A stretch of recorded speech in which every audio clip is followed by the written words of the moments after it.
আজকে আমার আলোচনার বিষয় লিঙ্গ শক্ত হবার করণীয় 4টি টিপস। দেশের এবং প্রবাসের ভাই বোনদের প্রতি সালাম। আসসালামু আলাইকুম। আমি প্রভাষক ডাক্তার রিক্তা পারভিন, হোমিওপ্যাথি এবং আয়ুর্বেদিক চিকিৎসক। যৌন অক্ষমতার রোগীদের অনেকের চাওয়া থাকে যে তাদের লিঙ্গ শক্ত হয়ে নিস্তেজ হয়ে গেছে, সেটা শক্ত করতে হবে। তা এই শক্তটা যে হয় না, কেন হয় না এ বিষয়ে কারোর ধারণা নেই। সবারই ধারণা যে নরম হয়ে গেছে, শক্ত করতে হবে। মূলত লিঙ্গের ভিতরে কি থাকে? কোনো হাড় বা বোন থাকে না, থাকে শুধু রক্তনালী এবং মাংস। যে রক্তনালীর ভিতর দিয়ে রক্ত চলাচল করে, যার কারণে লিঙ্গ বড় হয়, মোটা হয়। এটাই কিন্তু মেন। তাহলে লিঙ্গ বড়, মোটা, শক্ত করতে হলে ব্লাড সার্কুলেশনটা সঠিকভাবে করতে হবে। আর এই ব্লাড সার্কুলেশনটা কিভাবে করতে হবে? সবাই চিকিৎসা নেয় সাধারণত। চিকিৎসার মাধ্যমে এটা ঠিক হয়। বিশেষ করে পুরুষের যে হরমোন টেস্টোস্টেরন হরমোন কমে গেলে যৌন অক্ষমতা আসে। লিঙ্গ শক্ত না হয়, এটা যৌন অক্ষমতার একটা পার্ট, অর্থাৎ উত্থানজনিত সমস্যা।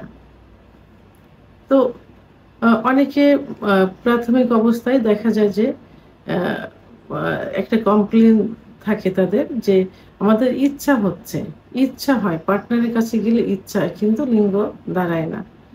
তো এর জন্য তারা বিভিন্ন ডাক্তার দেখায়, পরীক্ষা নিরীক্ষার মাধ্যমে চিকিৎসা নেয়। অনেক সময় চিকিৎসাতে কাজ হয় না, আবার অনেকে কিছু থেরাপি নিয়ে থাকে, অনেকে সার্জারিও করতে চায়, যে ছোট হয়ে গেছে বড় করতে হবে, চিকন হয়ে গেছে মোটা করতে হবে, সার্জারি করতে চায়। তো এখন বিভিন্ন ধরনের সার্জারি বের হয়েছে, থেরাপি বের হয়েছে। তো অনেক সময় দেখা যায় যে সার্জারিটা অনেক ব্যয়বহুল হয়ে থাকে, আবার এটাতে সাকসেসও হয় না। ওষুধ খেয়েও অনেকে সাকসেস হয় না, আবার অনেকে ওষুধ খেতে চায় না। তারা তখন কি বলে যে এমন কোনো টিপস আছে, এমন কোনো ব্যবস্থা আছে যে ওষুধ ছাড়া এটা ঠিক করা যায়। তো আজকে আমি এই বিষয়ে ওষুধ ছাড়াই লিঙ্গ উত্থান হওয়ার বিষয়ে কিছু আলোচনা করব, অর্থাৎ কিছু টিপস বলবো। এই টিপসের প্রথম যেটা বলবো, সেটা আমি প্রথমেই বলবো যে এখন ইউটিউব চ্যানেল সার্চ দিলে দেখা যাবে যে কেগেল এক্সারসাইজ, অর্থাৎ কেগেল এক্সারসাইজ লিখে সার্চ দিলে চলে আসবে। এখানে কিছু ব্যায়াম আছে। এই ব্যায়ামগুলো ইউটিউব চ্যানেলে থেকে সুন্দর করে আপনারা দেখবেন, দেখে বুঝে। খুবই সহজ কিন্তু এই ব্যায়ামগুলো, 3-4টা ব্যায়াম থাকে, খুবই সহজ। এইগুলো যদি নিয়মিত একটু করতে থাকেন, তাহলে কিন্তু লিঙ্গের ভিতরে ব্লাড সার্কুলেশনটা শুরু হয়ে যাবে। তো অনেকে আবার বলে যে ব্লাড সার্কুলেশনটা কিভাবে হয়, কি অনেকে বুঝতে পারে না। আসলে যখন যৌন উত্তেজনা আসে, যৌন উত্তেজনা সাধারণত ব্রেনের থেকে আসে, নার্ভের থেকে আসে। যৌন উত্তেজনা আসলে তখন সারা শরীরে রক্ত চলাচল করে, বিশেষ করে হাড়ের থেকে লিঙ্গের ভিতর রক্ত চলাচল বেশি করে। তখন লিঙ্গ লোহার মতো শক্ত হয়ে যায় বা শক্ত হয়। এই রক্ত চলাচল যদি না করে বা কমে যায়, অর্থাৎ এই ব্লাড সার্কুলেশন যদি কমে যায়, তাহলে লিঙ্গ আস্তে আস্তে নিস্তেজ হয়ে যায়, চিকন হয়ে যায়। লিঙ্গের ভিতর শিরাগুলো প্রসারিত না হয় না, যার কারণে কি হয়, লিঙ্গ ছোট হয়ে যায়, নিস্তেজ হয়ে যায় এবং নরম হয়ে যায়। তাই কেগেল এক্সারসাইজ করলে লিঙ্গের ভিতর যে রক্তনালীগুলো সংকুচিত হয়ে গেছে, সেগুলো প্রসারিত হয়, ফলে ব্লাড সার্কুলেশন বৃদ্ধি পায়, লিঙ্গ শক্ত হয়, অর্থাৎ আগের অবস্থায় ফিরে আসে। দ্বিতীয় নাম্বার যেটা বলবো, সেটা হলো এই ব্যায়ামটা খুবই সহজ একটা ব্যায়াম। অর্থাৎ এটা একটা থেরাপির মতো, ব্যায়াম থেরাপির মতো। এটা হলো নাক দিয়ে নিঃশ্বাস টানতে হবে, নাক দিয়ে বসতে হবে এভাবে, নামাজে যেভাবে যায় নামাজে বসে ওভাবে বসলে হবে। জোরে করে নিঃশ্বাস এইভাবে নাক দিয়ে টানতে হবে, টেনে মুখ দিয়ে এটা ছাড়তে হবে। নাক দিয়ে টেনে একটু বন্ধ করে রেখে মুখ দিয়ে এটা ছাড়তে হবে। তাতে কি হবে যে ব্লাড সার্কুলেশনটা বৃদ্ধি পেয়ে যায়। বিশেষ করে এইটা করলে রক্তের ভিতরে কি থাকে, রক্তের ভিতরে নাইট্রিক অক্সাইড থাকে। এই নাইট্রিক অক্সাইডটা এই এক্সারসাইজের কারণে বৃদ্ধি পেয়ে যায়। আর এই নাইট্রিক অক্সাইডটা অতিরিক্ত বৃদ্ধি হওয়ার কারণে লিঙ্গের ভিতরে যে শিরাগুলো থাকে এই শিরাগুলো প্রসারিত করতে সাহায্য করে এই নাইট্রিক অক্সাইড। তাহলে এই এক্সারসাইজটা দিনে রাত্রে অর্থাৎ যখনই নামাজে বসতে পারেন, আর যারা অন্য ধর্মের আছেন নামাজ পড়বেন না তারা দিনে 3-4 বার এইভাবে এক্সারসাইজটা করতে পারেন। একবারে 10-15 বারও করতে পারেন। নাক দিয়ে টানতে হবে, মুখ দিয়ে ছাড়তে হবে। এটা খুব সহজ একটা থেরাপি। অর্থাৎ 3 নম্বর যেটা সেটা আমি বলবো যে আরেকটা এক্সারসাইজ, এটাও খুব সহজ। এটা হলো যে উঠতে হবে, বসতে হবে, উঠতে হবে, বসতে হবে। এতে কি হবে, নির্মাঙ্গের নিচের দিকে ব্লাড সার্কুলেশনটা বৃদ্ধি পেয়ে যাবে। বিশেষ করে লিঙ্গের ভিতর ব্লাড সার্কুলেশনটা বৃদ্ধি পেয়ে যাবে।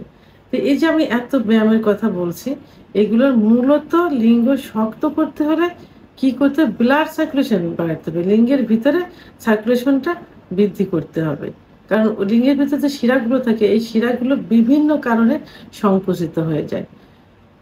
অতিরিক্ত হস্তমৈথুনের কারণে এবং প্রেশার ক্রিয়েট দিয়ে হস্তমৈথুন করার কারণে শিরাগুলো সংকুচিত হয়ে যায়।